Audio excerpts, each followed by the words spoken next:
तो बढ़ते हैं अगले रोमन नंबर पे। अगला रोमन नंबर कहता है convert the following decimals in p by q form where p and q are integers and q is not equal to zero. तो ये बहुत ज़्यादा इंपॉर्टेंट क्वेश्चन है जहाँ पे हमें एक डेसिमल एक्सपांशन को पी बाय क्यू फॉर्म में लेके जाना है ना। पी बाय क्यू फॉर्म मतलब एक फ्रैक्शन के फॉर्म में लेके जाना है। याद है इस एक्सिस का फर्स्ट रोमन नंबर जहाँ पे हमको फ्रैक्शन दिया था तो हमने डेसिमल फॉर्म में लिखा था। अब डेसिमल फॉर्म में दिया है पी बाय क्यू फॉर्म में लिखना है। तो सम एक्चुअली बहुत इजी है, लेकिन इसके कुछ सेट ऑफ रूल्स है जो हमको हर बारी फॉलो करने पड़ते हैं। एक एल्गोरिदम बोलते हैं, वो है समझो इसमें, जो हमको हर बारी फॉलो करना है और पी बाय क्यू फॉर्म में क्वेश्चन को लेके आना है ना। तो इसके जो रूल्स हैं मैं एक एक करके बताता हूँ, शांति से सुनो और समझ लो, है ना। कुछ नहीं है, बहुत ही आसान ये क्वेश्चन है, बस समझना इम्पोर्टेंट है। बहुत सारे बच्चे ध्यान से नहीं सुनते सारे रूल्स को और सही से फॉलो नहीं करते, तो उन बच्चों को काफ़ी दिक्कत होती है। एक बार अगर समझ लोगे तो कोई भी some P by q form में कन्वर्ट करने आ जाएगा, है ना। जैसे सबसे पहला क्वेश्चन है 0.6 रेकरिंग, ये क्वेश्चन है। तो सबसे पहले क्वेश्चन को x मान लेना है। जो भी क्वेश्चन में डेसिमल एक्सपांशन है उसको x मान लेना है। तो मैं सम का सोल्यूशन यहाँ से लिख रहा हूँ। मैं लिखता हूँ let x equals to 0.6 recurring. आया समझ में?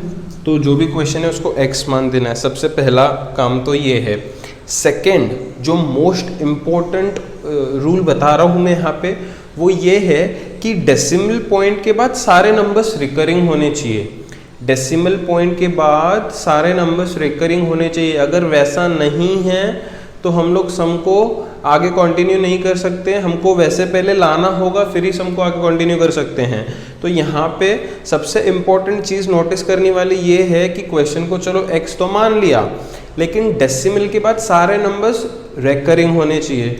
यहाँ पे डेसिमल पॉइंट है, उसके बाद जितने भी नंबर्स है, यहाँ पे तो एक ही है खैर 6 है, वो रेकरिंग हैं। तो मुझे वो ही चाहिए कि पॉइंट के बाद सारे नंबर्स रेकरिंग होने चाहिए, जो कि यहाँ पे ऑलरेडी है ना। अगर पॉइंट के बाद सारे नंबर्स रेकरिंग हैं तो उसको इक्वेशन 1 कह दो, उसको इक्वेशन 1 कह दो।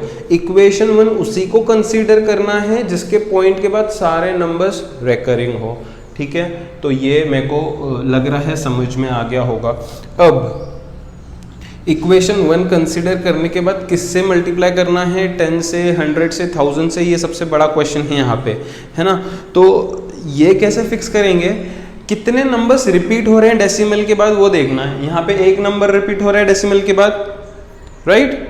डेसिमल के बाद रिकरिंग में कितने नंबर्स रिपीट हो रहे हैं? सिर्फ एक ही है, एक नंबर है, 10 से मल्टीप्लाई करेंगे। अगर डेसिमल के बाद 2 नंबर्स रिपीट हो रहे हैं, मान लो ऐसा है 0.471 बार है, मान लो चलो 3 नंबर्स पॉइंट के बाद रिपीट हो रहे हैं, रेकरिंग हैं। अगर 3 नंबर्स रेकरिंग हैं 1000 से मल्टीप्लाई करेंगे, 2 नंबर्स रेकरिंग है 100 से मल्टीप्लाई करेंगे, एक नंबर रेकरिंग है 10 से मल्टीप्लाई करेंगे। तो वो डेसिमल के बाद कितने नंबर रेकरिंग में आ रहे हैं उसको देख के किया जाता है। एक नंबर रेकरिंग है 10 से मल्टीप्लाई करेंगे, 2 रेकरिंग है 100 से, 3 रेकरिंग है 1000 से। तो इस तरीके से ये चलेगा। अभी जो फर्स्ट क्वेश्चन है उसमें कितने नंबर्स रेकरिंग है एक बारी देखो, अच्छे से देखो एक बारी। 0.6 एक ही नंबर, एक ही डेसिमल के बाद एक ही नंबर रेकरिंग है, एक नंबर रेकरिंग है तो 10 से मल्टीप्लाई करेंगे। तो मैं लिखता हूं मल्टीप्लाइंग बोथ साइड्स बाय 10, है ना। अब तुम सोचते होंगे मल्टीप्लाई वगैरह क्यों करनी, एल्गोरिदम है, आंसर तक पहुंचने के लिए रूल्स फॉलो करने पड़ेंगे। पहला रूल क्या था? क्वेश्चन को x मानना है। दूसरा रूल क्या था? डेसिमल के बाद सारे रिकरिंग कर देने हैं और उसको 1 बोलना है। तीसरा रूल है मल्टीप्लाई। तीसरा रूल क्या है? मल्टीप्लाई। तो मल्टीप्लाइंग बोथ साइड्स बाय 10 कर दिया, तो दोनों तरफ 10 से मल्टीप्लाई करना। यहाँ पे x को 10 से मल्टीप्लाई करोगे तो ये क्या हो जाएगा? 10x हो जाएगा, है ना। अगर यहाँ पे 0.6 को मल्टीप्लाई करोगे तो क्या होगा? देखो मैं समझाता हूँ। यहाँ पे 0.6 रेकरिंग है, 0.6 रेकरिंग है मतलब 0.66666 ये चलते ही जा रहा है। अगर मैं इसको अगर मैं इसको 10 से मल्टीप्लाई कर दूं, 10 से मल्टीप्लाई कर दूं तो पॉइंट 1 आगे हट जाएगा, 100 से मल्टीप्लाई करूं तो पॉइंट 2 आगे शिफ्ट होगा, 1000 से मल्टीप्लाई करूं तो पॉइंट 3 आगे शिफ्ट होगा। तो इस तरीके से 100 से 10 से 1000 से मल्टीप्लाई करने पे बस उतना, जितने जीरोज होंगे उतना पॉइंट आगे शिफ्ट होगा। तो अगर मैं 10 से मल्टीप्लाई कर रहा हूं तो एक ही जीरो है ना, तो मल्टीप्लीकेशन के बाद पॉइंट सिर्फ एक आगे शिफ्ट होगा, तो ये क्या हो जाएगा, पॉइंट आगे शिफ्ट होगा तो ये होगा 6.6666 एंड सो ऑन, राइट। ये पॉइंट आगे जाएगा तो ये 06 हो जाएगा ना, 06 मतलब 6.6666 जो आगे है, तो इसको मैं लिख सकता ये 666 रिपीट हो रहा है इसलिए 6 रिकरिंग। क्या लिख सकता हूँ 10 से मल्टीप्लाई करने के बाद 6.6 रिकरिंग। आई होप सबको समझ रहा है। तो अगर मैं x को 10 से मल्टीप्लाई किया तो 10x हो जाएगा, 0.6 रिकरिंग को 10 से मल्टीप्लाई किया तो क्या हो जाएगा 6.6 रिकरिंग, है ना। इसको मल्टीप्लाई करने के बाद जो आउटपुट आता है उसको 2 हम लोग कंसीडर करेंगे। क्या कंसीडर करेंगे, 2 कंसीडर करेंगे। और बस क्या करना है, 1 और 2 को सबट्रैक्ट कर देना है। लिखो सबट्रैक्ट 1 फ्रॉम 2, है ना। तो हमेशा पहले 2 लिखना है, 10x इक्वल टू 6.6 रिकरिंग, उसके नीचे 1 लिखना है, 1 क्या है, x equal to 0.6 recurring. Subtract करना है, माइनस करना है ना। तो पॉइंट के बाद 6 रिकरिंग था, पॉइंट के बाद 6 रिकरिंग था, वो तो माइनस हो गया, चला गया, और यहाँ पे 6 माइनस 0 सिर्फ 6 बचेगा। ये equal to as it is 10x में से माइनस 1x हुआ, यहाँ पे कुछ भी नहीं मतलब 1 है। 10x में से 1x माइनस हो तो कितना बचेगा, 9x बचेगा। फिर से मैं समझा रहा हूँ, मुझे सबट्रैक्ट करना है, तो 6 रिकरिंग दोनों माइनस हो गए, है ना। तो यहाँ पे 6 माइनस 0 6 बचा, इक्वल टू के नीचे इक्वल टू लिखा, 10x में से 1x माइनस करोगे तो 9x बचेगा। तो फिर x का वैल्यू क्या मिलेगा, 6, ये जो 9 है उसके नीचे चला जाएगा, अपॉन 9, 3 2 जा 3 3 जा, तो x का आंसर आया 2/3। x का आंसर क्या आया, 2/3, ठीक है। x इक्वल टू 2/3 आया। x क्या था, 0.6 रिकरिंग था, तो मैं लिखता हूँ 0.6 रिकरिंग इक्वल्स टू 2/3। तो देखो 0.6 रिकरिंग को p/q फॉर्मेट में मैंने यहाँ पे लाया है। बहुत ही सिंपल तरीका है। फर्स्ट स्टेप में हम लोग क्वेश्चन को x कंसीडर करेंगे, फिर उसके बाद पॉइंट के बाद सारे नंबर्स रेकरिंग कर देंगे। अगर वैसा है तो ठीक है, नहीं है तो वैसा करेंगे। और पॉइंट के बाद जब सारे नंबर्स रेकरिंग हो जाएंगे तो उसको 1 बोल देंगे। 1 बोलने के ठीक अगले स्टेप में हम लोग मल्टीप्लाई करेंगे 10 से, 100 से, 1000 से, जो भी है। फिर मल्टीप्लाई करने के बाद जो आउटपुट आएगा उसको 2 बोलेंगे, and then we have to subtract both equations. उतना ही है, कुछ ज़्यादा हार्ड नहीं है ना। फिर से करते हैं, एक और क्वेश्चन करते हैं समझने के लिए। क्वेश्चन को 0.47 रिकरिंग, सिर्फ 7 रिकरिंग है, 4 रिकरिंग नहीं है यहाँ पे। सबसे पहले क्वेश्चन को x बोलेंगे, let x equal to 0.47 recurring. मैंने क्या बोला था, डेसिमल के बाद सारे नंबर्स रेकरिंग में चाहिए, तो डेसिमल के बाद सारे नंबर्स रेकरिंग में नहीं है, 4 रेकरिंग में नहीं है, सिर्फ 7 रेकरिंग में है। 4 यहाँ पे रेकरिंग में नहीं है, 7 है सिर्फ। तो मुझे क्या करना पड़ेगा, डेसिमल के बाद सिर्फ 7 रखना है, 4 को डेसिमल के पहले ला देना है, क्योंकि डेसिमल के बाद वही नंबर्स होने चाहिए जो रेकरिंग में है। तो ठीक है, अगर मुझे डेसिमल पॉइंट को आगे शिफ्ट करना है ना, ताकि डेसिमल के बाद सारे रिकरिंग हो, आगे शिफ्ट करना है, तो कितना आगे शिफ्ट करना पड़ेगा, 1 प्लेस, सिर्फ 1 प्लेस शिफ्ट करना है डेसिमल पॉइंट को। यहाँ से उठा के यहाँ पे लेके आना है डेसिमल पॉइंट को, 1 प्लेस शिफ्ट करना है, 1 प्लेस को आगे भेजना है, मतलब 10 से मल्टीप्लाई करना होगा। अभी मैंने बताया था यहाँ पे, अगर मुझे 1 प्लेस को आगे भेजना है तो मैं लिखूंगा मल्टीप्लाइंग बोथ साइड्स बाय 10। तो ये x को 10 से मल्टीप्लाई करोगे तो 10x। अगर इसको 10 से मल्टीप्लाई करोगे तो बस डेसिमल प्लेस एक आगे शिफ्ट हो जाएगा, डेसिमल प्लेस आगे शिफ्ट होगा तो 04 होगा, 04 मतलब 4 है ना, पॉइंट, देखो डेसिमल प्लेस आगे शिफ्ट हुआ, 0.7 बार, ऐसा हो जाएगा। मैंने क्या बोला था, डेसिमल के बाद सारे नंबर्स रिकरिंग होने चाहिए, डेसिमल के बाद सारे नंबर्स रिकरिंग हैं, तो ऐसे इक्वेशन को इक्वेशन 1 कंसीडर करना है ना, ऐसे इक्वेशन को इक्वेशन 1 कंसीडर करना है।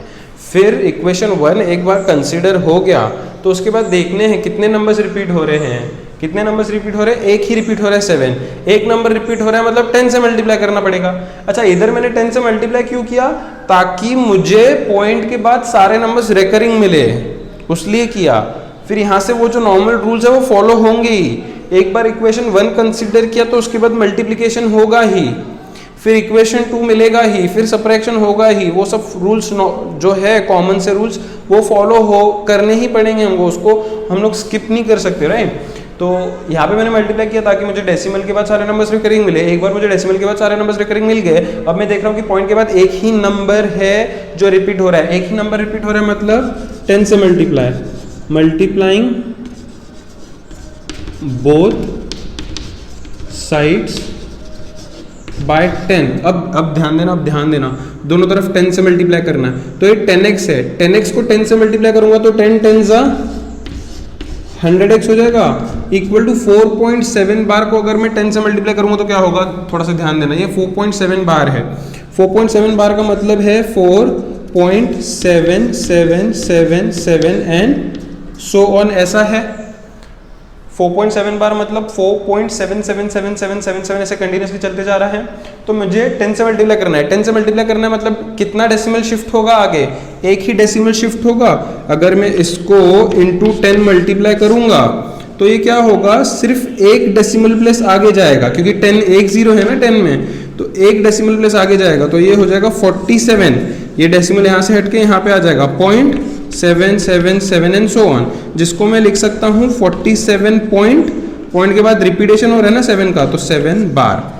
समझ रहे हो मल्टीप्लिकेशन कैसे हो रहा है, क्या आउटपुट मिला मुझे, इसको 10 से मल्टीप्लाई करने पे 47.7 बार, लिखता हूँ 47.7 बार। मल्टीप्लिकेशन के बाद जो आउटपुट मिलता है उसको बोलेंगे 2, एक बार 1 और 2 मिल गया तो सीधे सीधे सब्ट्रैक्ट 1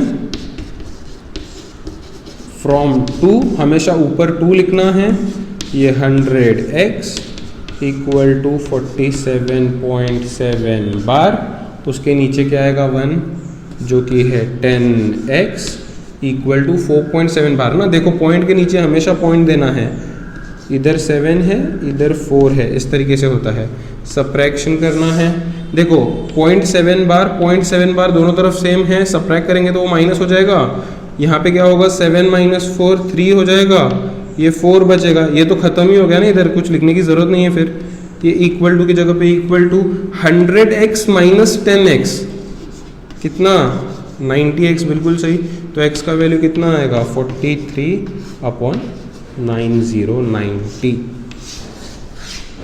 तो इस तरीके से x का आंसर 43/90 आया। x के जगह पे 0.47 भी लिख सकते हैं, तो 0.47 इक्वल टू 43/90 आ जाएगा। तो इस तरीके से मैंने p/q फॉर्म में कन्वर्ट किया 0.47 बार को। क्लियर है, डाउट है?